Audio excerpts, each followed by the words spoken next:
The COVID-19 situation around the world is stabilizing. In fact, the United States even announced that it was out of the pandemic phase of the disease. Unfortunately, COVID-19 cases are spiking in Taiwan. On May 8th, the number of confirmed cases in Taiwan for the day was number 1 in the world. Pandemic numbers have been reaching new heights ever since. Taiwan was once celebrated as a model for COVID-19 prevention. Now, the disease runs rampant throughout the country. There are shortages of everything from rapid tests to vaccines. The Central Epidemic Command Center's policy can't keep up with just how fast the virus is spreading throughout the country. People are becoming disillusioned with the government's ability to keep COVID under control.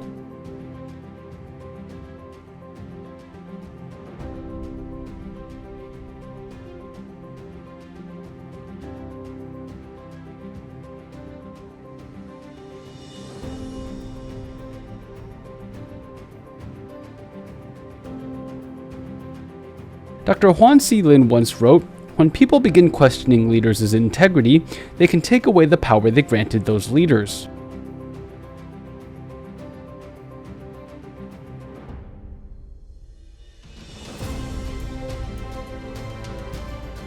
There's no law that dictates a president must have a PhD. However, when a president has lied about having a PhD and doesn't own up to the truth when confronted, then they are undeserving of the people's trust.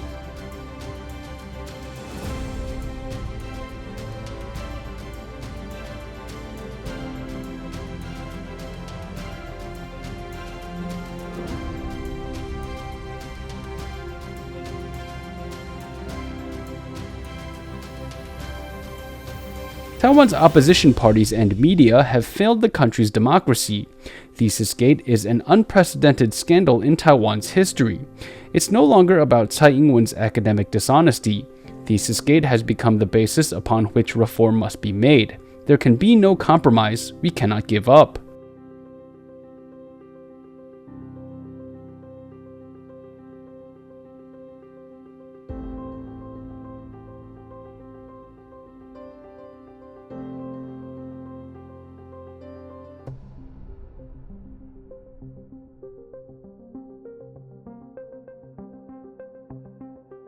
Tsai Ing-wen and the University of London want nothing more than ThesisGate's accusations to stop, but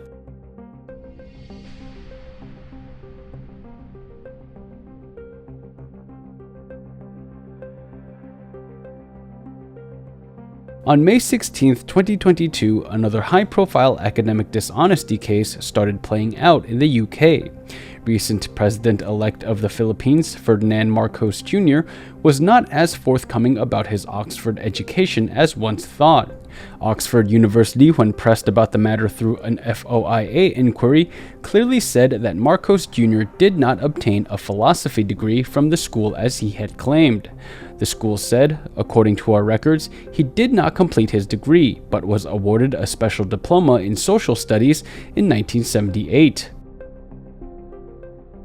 Reports indicate that Marcos failed 2 out of 3 exams during his early years at the school. Ferdinand Marcos Sr. then sent an envoy to Oxford University to meet with the school's head, John Kelly. The envoy asked Kelly to think of any special circumstances which would warrant the college departing from its normal rule. In short, they were asking for special treatment for Marcos Jr.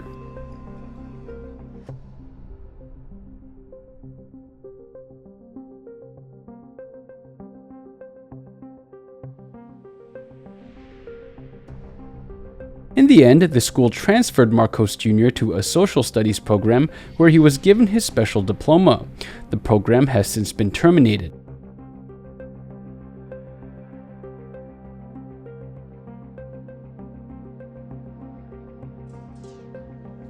As we've said before, special diplomas like the one Marcos Jr. had been given are honorary and symbolic in nature.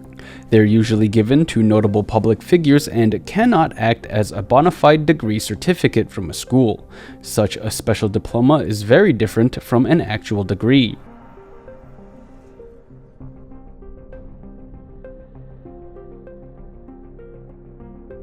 Oxford University's Information Compliance team even said the special diploma was defined as something available to undergraduates and graduates. Non-university members could also get it under certain circumstances. The ICT also affirmed that there was no recorded link between the BA and the special diploma, and the special diploma was not a full graduate diploma. So, Marcos Jr.'s self-proclaimed education was revealed to be a sham by Oxford University itself. The outcomes of academic dishonesty cases in Taiwan and the Philippines are vastly different. Under the control of the at-power administration, Taiwan's media does nothing to expose Tsai Ing-wen. It could be said that the circumstances between Tsai and Marcos Jr.'s academic controversies are different. However, the underlying methods behind each person's fraud are pretty much the same. The program which granted Marcos Jr. his special diploma was terminated not long after his award. It's similar to how Tsai's transcripts were held by the now-defunct Higher Degree Office.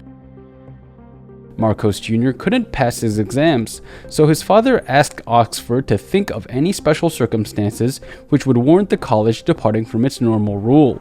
Tsai Ing-wen claims she was allowed to submit a thesis to the school even after her student record indicated she withdrew from her program. Does this mean she was also given preferential treatment?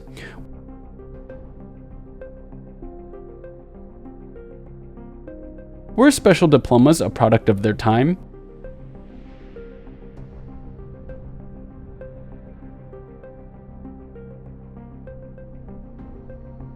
Special treatment for Tsai would also explain why the Education and Examination Ministries requested verification for Tsai's credentials on 4 separate occasions. Could it be they were seeking to clarify whether Tsai got a diploma or a degree?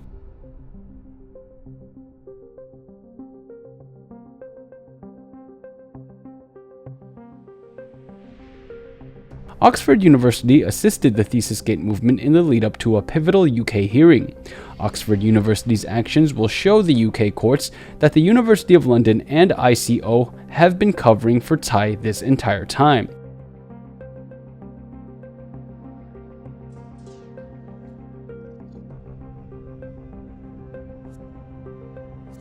Let's go back to November 1st, 2021. One of Marcos Jr.'s supporters took to whatdottheyknow.com and lambasted the University of Oxford for publishing a student's information without their consent.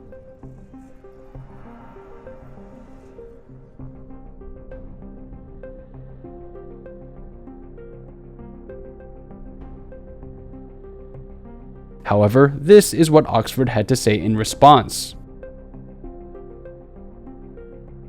Under UK data protection legislation, there are a number of legal bases for processing and disclosing personal data. The legislation allows an organization to disclose personal data where it is necessary to meet its legitimate interests or the legitimate interests of others, including a legitimate public interest.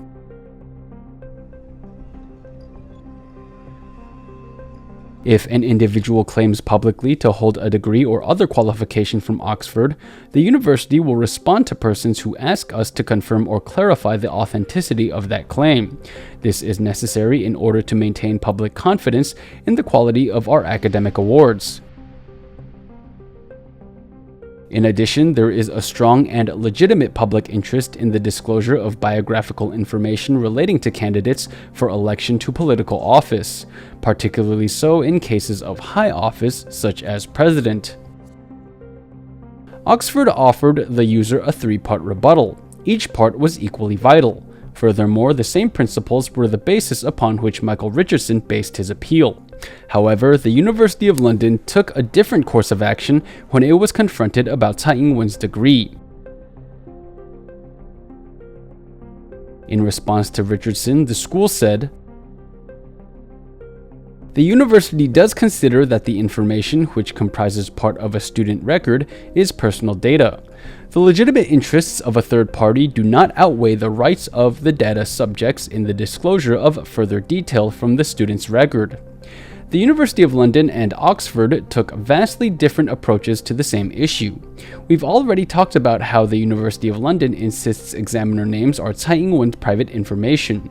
The school says publishing that information would violate protection laws, even though such information would put her thesis controversy to rest. The University of London would rather go to court than reveal Tsai's examiners. The only explanation for this is that Tsai's examiners don't exist.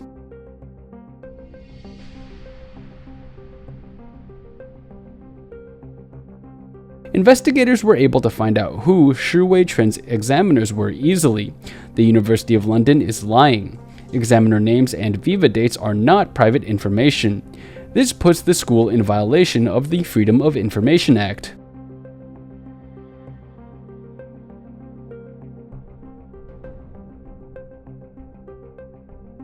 Oxford University not only published Marcos Jr.'s degree information, it even divulged that he failed to pass his exams. The school even went so far as to outline how Marcos Jr. came in possession of his special diploma. There was absolutely no need to consider personal and private information. How does a school's actions affect public trust? It's clear that the University of London doesn't care about its credibility. The school gave false testimony to the ICO, said it had Tsai's Viva report, and even claimed to have her thesis. Later on, the school would walk back its statement saying it didn't know where Tsai's thesis went. The University of London's file dump showed that Tsai's thesis had been missing since the beginning. There have been searches carried out for the work, but nothing was ever found. The University of London's constant manipulation of the truth shows that they have picked a side. It's clear they believe power is more important than integrity. Oxford University believes that public figures running for office should have their information published in the interest of transparency. However, the University of London, in its testimony to the ICO, said this: "Many have progressed to positions of power and influence in public life. It is noted that the PhD qualification in question precedes this individual's political career and makes the point that a degree qualification is not essential for a political career in the same way that a medical degree would be for a physician. That is true. It is not a requirement for the role of President of the Republic of China to have a PhD. To cover for this international scandal, the University of London is willing to say anything. Between Oxford and the University of London, their approaches to the same issue couldn't be further. If Oxford University is trying to expose and prevent academic dishonesty, then the opposite is true for the University of London."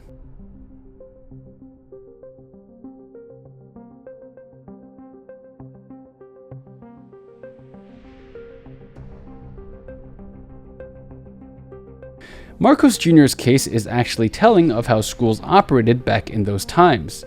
Is it possible that Tsai Ing-wen also has a special diploma? Perhaps.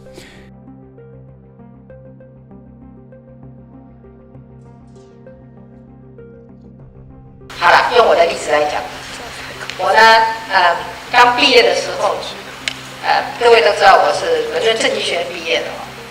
我毕业的时候呢，我的校长送了我一句话，他说 "You are young and promising"， 因为我毕业的时候才26岁啊，他是 young， 当然是 young 啊 ，and promising， 他觉得我很有未来啊。那我听完以后，我当然很高兴了，因为校长还请我到他的办公室喝下午茶，我当然很高兴了。而且我校长是当时英国社会一个非常有名望的人。This excerpt, taken from a talk Tsai gave in 2013, was made at a time when ThesisGate hadn't been uncovered yet. Tsai Ing-wen told a grandiose tale.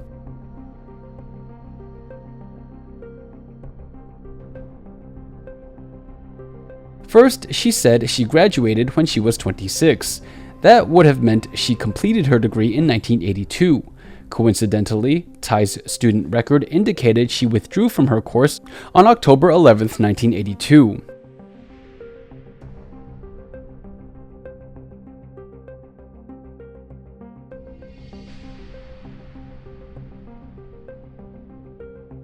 Let's skip past the debate of whether Tsai graduated or withdrew. We just know she left the school in 1982. Second, let's think about this for a second. Under what circumstance would the head of a school invite a student to their office for tea? It wouldn't just be to celebrate a random student's graduation, would it? This instance was a one-on-one meeting between a school director and a student. What could the two possibly have to talk about? Could it be a talk to think of any special circumstance which would warrant the college departing from its normal rule? Could it be about a special diploma? Let's boldly assume that Tsai failed to transfer into LSE's PhD program in 1982. Maybe that's why no QE, which stands for no qualifying exam, is on her student record.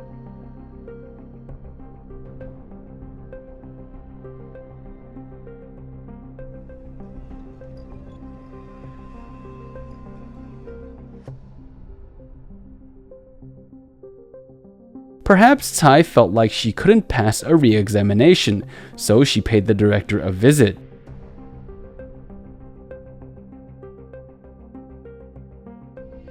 And that's where the director told Tsai Ing-wen that people who fail out of LSE Law School cannot return to the school. Tsai Ing-wen then pled with the director to find another way for her to obtain a credential. The director told a downtrodden Tsai Ing-wen, "You are young and promising," and gave her the option to withdraw from her course, citing financial difficulties to help her save face.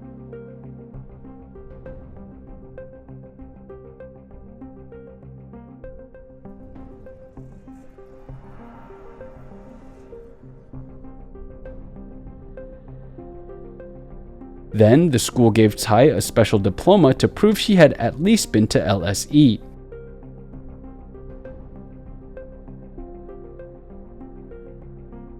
That could be the deal Tsai took. Doesn't this story make sense?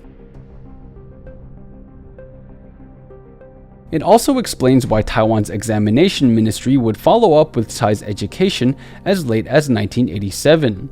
The ministry couldn't wrap their heads around what a special diploma was.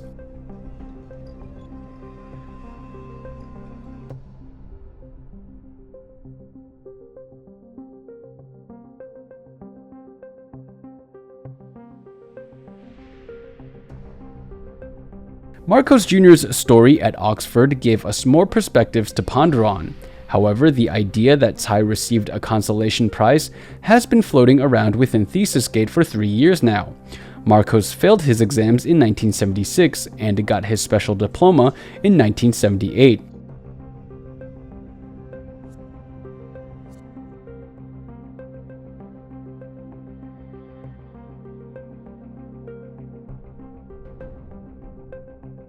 Did Tsai fail her exams in 1982 and then receive a special diploma in 1984? Is that why she boldly claimed she received her PhD in 2 years?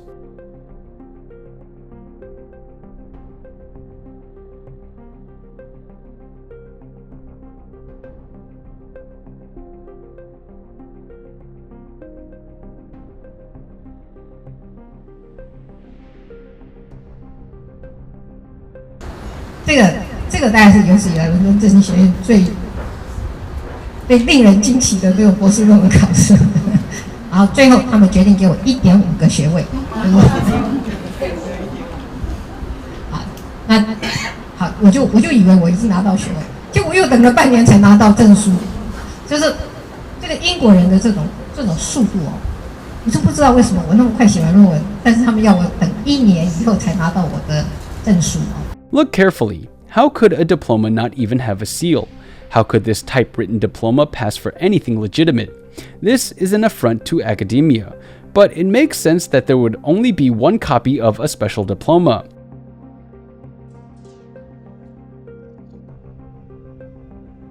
This document would look suspicious to anyone. That includes NCCU, and we're certain that includes Prosecutor Huang Wei as well, who would have had a chance to see it in Tsai's official NCCU file. The copied diplomas submitted to evidence are described thusly. diplomas from NTU and Cornell University, as well as proof of degree from LSE.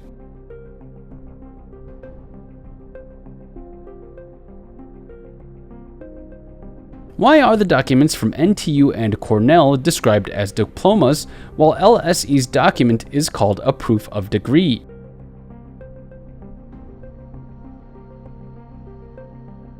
What exactly is the document proving? Isn't this strange? NCCU knew very early on that something was very wrong. Finally, if Tsai received a special diploma, doesn't that explain why there's no thesis? Tsai has long been proven guilty of academic dishonesty.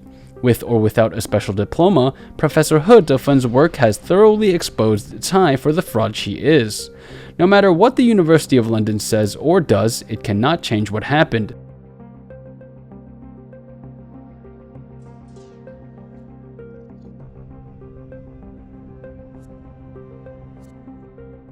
The impending hearing in the UK is a prime opportunity for us to carry out a devastating offensive.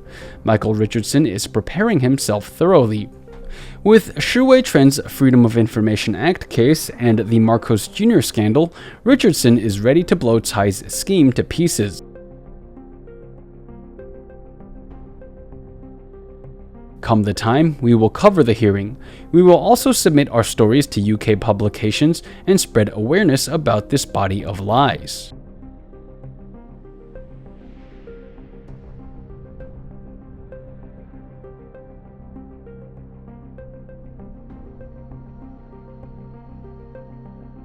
In Taiwan, books chronicling ThesisGate have already hit the shelves. The first of which, Evils, documents the injustices the three scholars have endured in Tsai's libel case against them.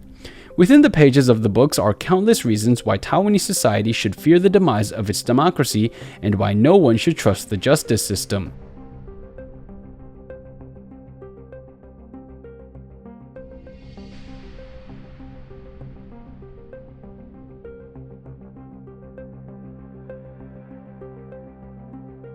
Evils is not a simple recap of ThesisGate events.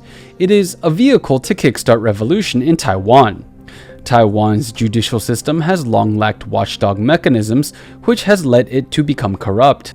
Nomocracy Times editor-in-chief Huang Yuehong once said of Taiwan's justice system,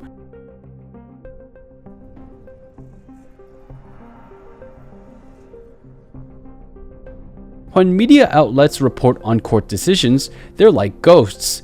They never publish the judge's name. Taiwan is the only country in the world that does that. I've asked reporters before, why don't you publish judges' names? They say even if they do publish them, editors will have them take it down. This is very unusual. It's only advantageous to bad judges."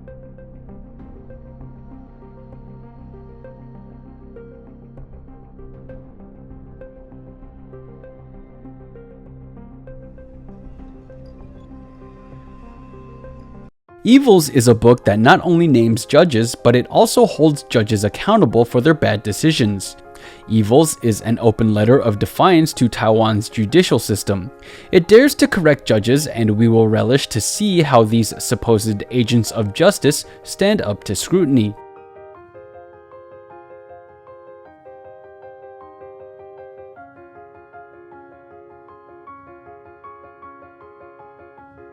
ThesisGate has been going on for 3 years. If you're just joining us on our investigation, then Evils will outline for you all of the events that have led us to where we are now. It will show you how the wrongdoers have carried out their nefarious crimes.